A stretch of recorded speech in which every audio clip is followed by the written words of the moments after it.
There's the team there. A walk through Carol and Jim's home In the picture is one of my teammates. inevitably leads to a history lesson on running. Yeah, we had some great moments. A history these two helped write. And that's the medal she won when she won nationals. Carol McLatchie will tell you she's on sabbatical from running. A long-running joke as she hasn't pounded the pavement in decades. But her footprints are all over the sport. But I won the marathon in 1990. 34 years ago, she was the first woman to cross the Košice International Peace Marathon finish line. I was like, I can't believe I won this. Did you come in thinking you were going to win? No, you never know with the marathon, no. The race, which is the oldest marathon in Europe, was in Czechoslovakia. In 1990, the country was just emerging from communist rule. I remember very little just because it's so long ago. What Carol does clearly recall, her prize. It had a burgundy fabric headboard. It's all built, headboard, bottom, drawers, which is the first bed I'd seen like that. I thought, that's pretty cool.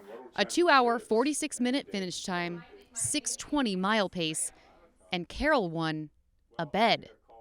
The top man got a car. They took me to the department store who obviously had donated it to show it to me. And did you bring it home? We went back to the marathon office and negotiated a price for the bed. Nice. I think it was 300 German marks. That's about $150. Women's competitive running was still new, and so was Carol's fight for equality in a sport where men were running all over them. Just 6 years earlier, in 1984, the women's marathon became an Olympic sport. Carol competed in the trials. An accomplishment in itself, and then there were her competitors. There were a couple of them that they were training together, doing lots of intervals, and they must have gotten like a 4-minute rest, and they both were over changing diapers on their kids and then back on the track for the next interval. So talk about tough. As the race approached and Olympic planners suggested running the men's and women's trials together, But I knew darn fine that who would get the most attention and media coverage, just saying, knowing USA Track and Field, that it'd be the men. So we started fighting to have our own trials. she and the other women succeeded in separating themselves from the men. She'd continue that equality work through USA Track and Field, the governing body for distance running, and then instill her life lessons in the newest generation of endurance athletes, becoming a coach at Summit High School, along with Jim, in 2008. I mean, the kids don't understand there were no programs yet. Carol wasn't on a team in high school or college because there were none.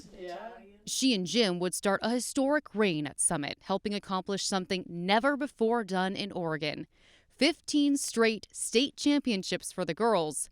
Included in that, a national title. Sometimes he's the good cop and I'm the bad cop, or whatever. Usually I'm the bad cop. She's a tough coach with a reputation, but for a reason.